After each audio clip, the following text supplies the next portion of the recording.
what's going on, you guys? Nick here with Nick Strength and Power. So the finals for the Arnold Classic UK 2024 for men's open bodybuilding just wrapped up. So I'll start with the results. In 6th place, you had Mo Shaban. In 5th place, you had James Hollingshead.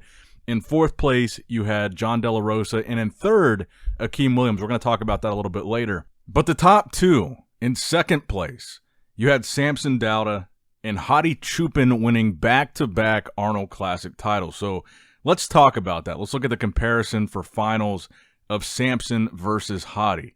Now, you guys might notice that the live stream for finals and the lighting for finals were significantly improved from prejudging, and this is one of the things that I like to commend the Arnold on, is they looked at last night your guys' feedback in the comments, and people weren't happy with the stream. They weren't happy with the lighting. So for the past 18 hours, from prejudging to finals, they spent all that time redoing the entire setup for the live stream to make it better for tonight because they saw your guys' feedback. So again, hats off to them for making it right. But Samson versus Hottie. So I'm going to be honest with you guys. This one was not the same as the Arnold Classic Ohio. This was a much closer competition, I think, especially at finals. At finals, I thought Samson really brought it. Samson looked incredible. And honestly, by the end of finals, so at prejudging, I had Hottie winning. At finals, by the end of it, honestly, I was kind of leaning towards Samson. And I'd really like to see these scorecards because I'm thinking it was probably pretty unanimous for Hottie at prejudging. And then probably at finals, there were some judges that had Samson winning. So it was closer, but that's probably, in my opinion, why Hottie won. I think he won prejudging, and then a couple judges had him winning at the finals. And I think probably a couple did have Samson winning at finals too, but we'll have to wait and see when the scorecards come out. So the reason why I say this was different is because at the Arnold Classic Ohio, I felt like that was a slam dunk victory for Hottie Chupin. I thought the difference between him and Samson was crystal clear. I thought the conditioning was just way too overwhelming. And honestly, I didn't really think it was close at the Ohio show. Now, here in the UK, I personally don't think that Hottie Chupin looked as good as he looked in Ohio. You heard Arnold say at the end of the finals that he actually thought that Hottie looked better here than he looked in Ohio. I really don't think that's the case, and I'm sure probably a lot of you guys would agree with that. I think it's probably a combination of the stress that Hottie faced and the last-minute travel. Again, this was a big topic of conversation going into the UK, was whether or not Hottie was actually going to make it and get the visa, and he actually didn't make it until Thursday night. So it was like a very last-minute thing. So I'm thinking, that last-minute 10-hour plane ride, that last-minute travel, that last-minute stress of the visa, I think probably really did impact his look here. I don't think this was the same Hottie that we saw in Ohio. I think in Ohio, like I talked about his midsection at prejudging. I thought, the obliques, the serratus, the intercostals, they weren't as deep, they weren't as sharp as they were in Ohio when he hit those side transition poses. And I felt like his trademark most muscular, where he's got these crazy chest striations, I didn't feel like those were as deep and as strided as they were at the Arnold Ohio. But I still think that Hottie's conditioning was superior to Samson here in the UK.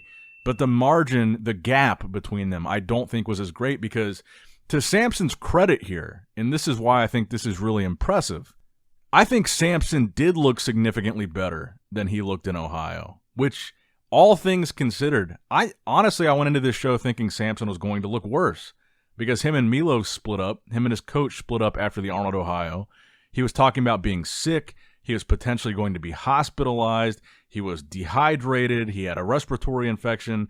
All these things that happened right before the UK. I thought, man, maybe Samson's going to look worse than he looked in Ohio, and it's going to be an even more decisive victory for Hottie.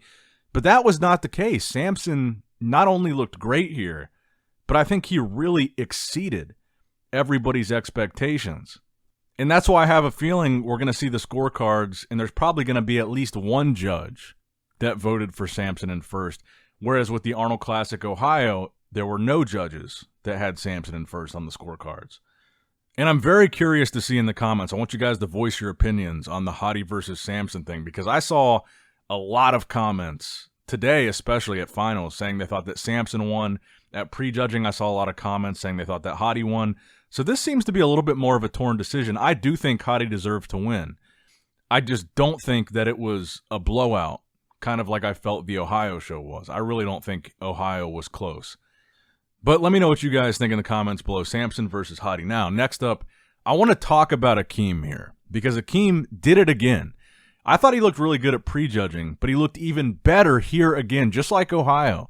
He looked even better at the finals of the UK and managed to move himself into the third place spot. So what you're watching here is the comparison between him and John De La Rosa, and this was the comparison for third and fourth, and this was also the comparison right before the Hottie and Samson call out of just the two of them.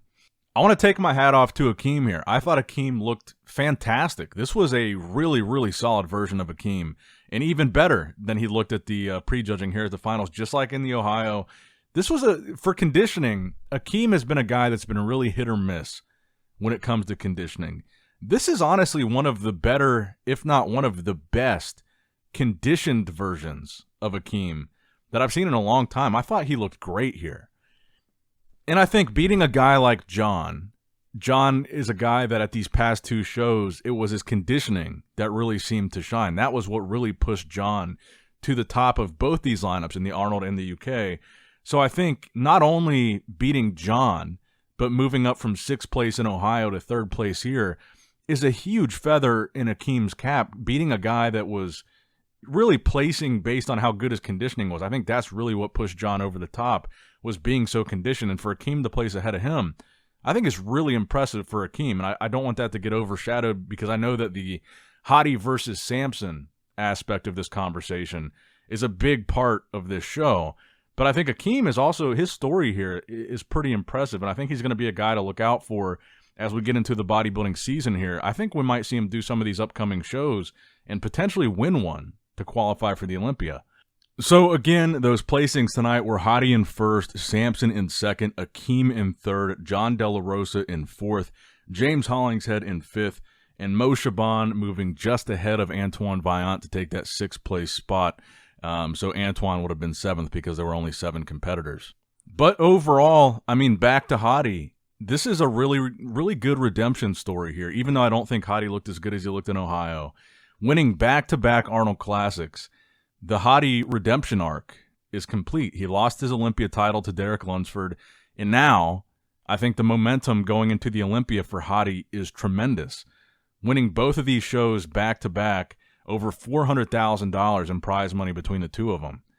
And look, I think honestly, Hottie is back in the conversation as a threat for the Olympia. Not that he was ever really out of the conversation as a threat, but I think he's made a good case for himself that he could possibly come back and reclaim his title. I know he got a lot of negativity after the Olympia because of the fact that, you know, it seemed like he was pretty disappointed with the decision. He got a lot of backlash for that. He took his medal off, walked off stage early, etc. This was a good redemption for him. And I think that, you know, these two back-to-back victories, the momentum here is valuable. And I think people are talking again that it's going to be hard for Derek to fend off the version of Hottie that we saw in Ohio. I think, you know, Hottie has really positioned himself again as a potential Mr. Olympia champion in 2024. But let me know what you guys think in the comments down below. Make sure you like the video, subscribe to the channel, click the bell notification icon, all that good stuff.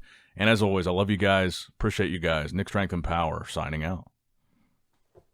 All right, guys, don't forget to click that like button and subscribe to this channel if you enjoy the content. Also, check out my Instagram at NickStrengthPower. My Facebook page, which is simply Nick Strength and Power. My secondary YouTube channel, Nick Strength and Vlogs, for vlogs and bonus content that you will not see on this channel. And consider subscribing to my third YouTube channel, Nick Strength and Pokemon, which is all things Pokemon and trading card games, completely unrelated to this channel. So if you're into that, give that one a look.